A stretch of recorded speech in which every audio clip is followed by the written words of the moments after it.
राधे राधे। आपका स्वागत है आपके अपने चैनल कान्हा ब्रजवासी पर। आज हम बात करेंगे एकादशी व्रत का महात्म्य पर। व्यवस्था में किए गया था वह व्रत। पूर्व काल की बात है। नर्मदा के तट पर गालव नाम से प्रसिद्ध एक सत्यपरायण मुनि रहते थे। वे शम और दम से संपन्न तथा तपस्या की निधि थे। सिद्ध, चारण, गंधर्व, यक्ष और विद्याधर आदि देवयोनि के लोग भी वहां विहार करते थे। वह स्थान कंद मूल फलों से परिपूर्ण था। वहां मुनियों का बहुत बड़ा समुदाय निवास करता था। विप्रवर गालव वहां चिरकाल से निवास करते थे। उनके एक पुत्र हुआ जो भद्रशील नाम से विख्यात हुआ। वह बालक अपने मन और इंद्रियों को वश में रखता था। उसे अपने पूर्व जन्म की बातों का स्मरण था। वह महान भाग्यशाली ऋषि कुमार निरंतर भगवान नारायण के भजन चिंतन में ही लगा रहता था। महामती भद्रशील बालोचित क्रीड़ा के समय भी मिट्टी से भगवान विष्णु की प्रतिमा बनाकर उसकी पूजा करता और अपने साथियों को समझाता कि मनुष्यों को सदा भगवान विष्णु की आराधना करनी चाहिए और विद्वानों को एकादशी व्रत का भी पालन करना चाहिए। भद्रशील द्वारा इस प्रकार समझाया जाने पर उसके साथी शिशु भी मिट्टी से भगवान की प्रतिमा बनाकर एकतर या अलग अलग बैठ जाते और प्रसन्नता पूर्वक उसकी पूजा करते थे। इस तरह वे परम सौभाग्यशाली बालक भगवान विष्णु के भजन में तत्पर हो गए। भद्रशील भगवान विष्णु को नमस्कार करके यही प्रार्थना करता था कि संपूर्ण जगत का कल्याण हो। खेल के समय वह 2 घड़ी या 1 घड़ी भी ध्यानस्थ को हो एकादशी व्रत का संकल्प करके भगवान विष्णु को समर्पित करता था। अपने पुत्र को इस प्रकार उत्तम चरित्र से युक्त देखकर तपोनिधि गालव मुनि बड़े विस्मित हुए और उसे हृदय से लगाकर पूछने लगे, उत्तम व्रत का पालन करने वाले महाभाग भद्रशील, तुम अपने कल्याण में शील स्वभाव के कारण सचमुच भद्रशील हो। तुम्हारा जो मंगलमय चरित्र है वह योगियों के लिए भी दुर्लभ है। तुम सदा भगवान की पूजा में तत्पर, संपूर्ण प्राणियों के हित में संलग्न तथा एकादशी व्रत के पालन में लगे रहने वाले हो। शास्त्र निषिद्ध कर्मों से तुम सदा दूर रहते हो और तुम पर सुख दुख आदि द्वंद्वों का प्रभाव नहीं पड़ता।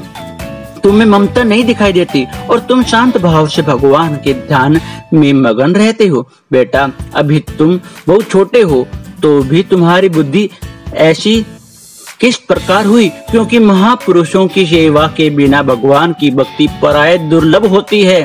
तुम्हारी अद्भुत स्थिति देखकर मैं बड़े विस्मय में पड़ा हूँ और प्रसन्नता पूर्वक इसका कारण पूछता हूँ, अतः तुम्हें यह बताना चाहिए। भद्रशील ने कहा, पिताजी सुनिए, पूर्व जन्म में मैंने जो कुछ अनुभव किया है मैं वह आज आपको बताता हूँ। वह जाति समर होने के कारण अब भी जानता हूँ। मैं पूर्व जन्म में चंद्रवंशी राजा था।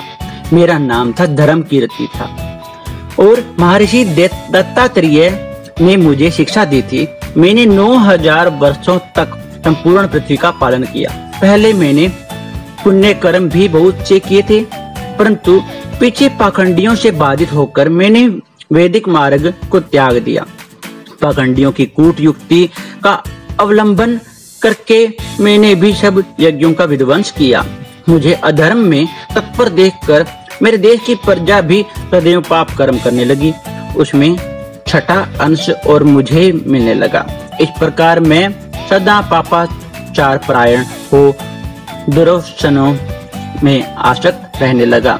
एक दिन शिकार खेलने की रुचि से मैं सेना सहित एक वन में गया और वहां भूख प्यास से पीड़ित हो थका मांदा नर्मदा नदी के तट पर आया।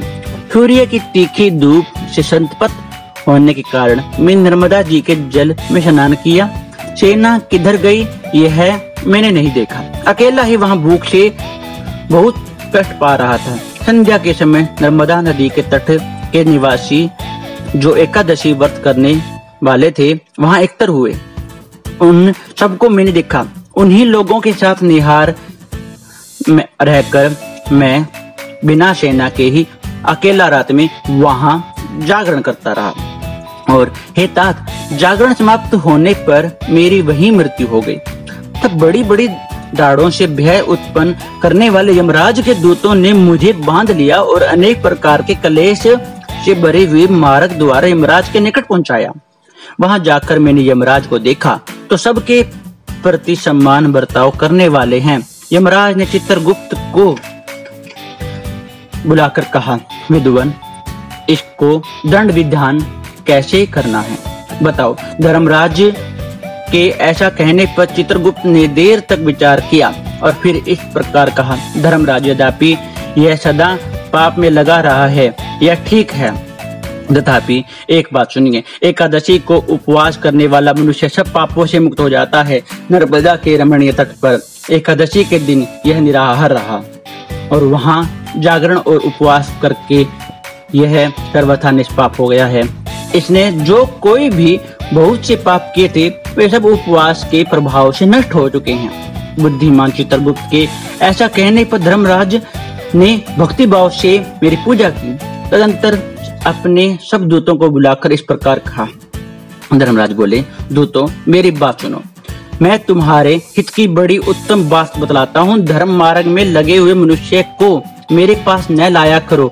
जो भगवान विष्णु के पूजन में तत्पर, संयमी, कृतज्ञ, एकादशी व्रत परायण तथा जितेंद्रिय हैं और जो हे नारायण, हे अच्युत, हे हरे, मुझे शरण दीजिए, इस प्रकार शांत भाव से निरंतर कहते रहते हैं, ऐसे लोगों को तुम तुरंत छोड़ देना। इस प्रकार जब मैंने यमराज की कही हुई बातें सुनी तो पश्चाताप से दग्ध होकर अपने किए हुए निंदित कर्मों का स्मरण किया। कर्म के लिए पश्चाताप और श्रेष्ठ धर्म का श्रवण करने से मेरे सब पाप वहीं नष्ट हो गए और उसके बाद मैं उस पुण्य कर्म के प्रभाव से इंद्रलोक में गया। वहां पर मैं सब प्रकार के भोगों से संपन्न रहा। संपूर्ण देवता मुझे नमस्कार करते थे। बहुत काल तक स्वर्ग में रहकर फिर वहां से मैं भूलोक में आया। यहाँ भी आप जैसे विष्णु भक्तों के कुल में मेरा जन्म हुआ। जाति समर होने के कारण मैं यह सब बातें जानता हूँ, इसलिए मैं बालक के साथ भगवान विष्णु के पूजन की चेष्टा करता हूँ। पूर्व जन्म में एकादशी व्रत का ऐसा महात्म्य है, यह बात मैं नहीं जान सका था। इस समय पूर्व जन्म की बातों की स्मृति के प्रभाव से मैंने एकादशी व्रत को जान लिया है। पहले विवश होकर भी जो व्रत किया गया था उसका यह फल मिला है। प्रभु, फिर जो भक्ति पूर्वक एकादशी व्रत करते हैं उनको क्या नहीं मिल सकता। राधे राधे। आपका अपना चैनल कान्हा ब्रजवासी।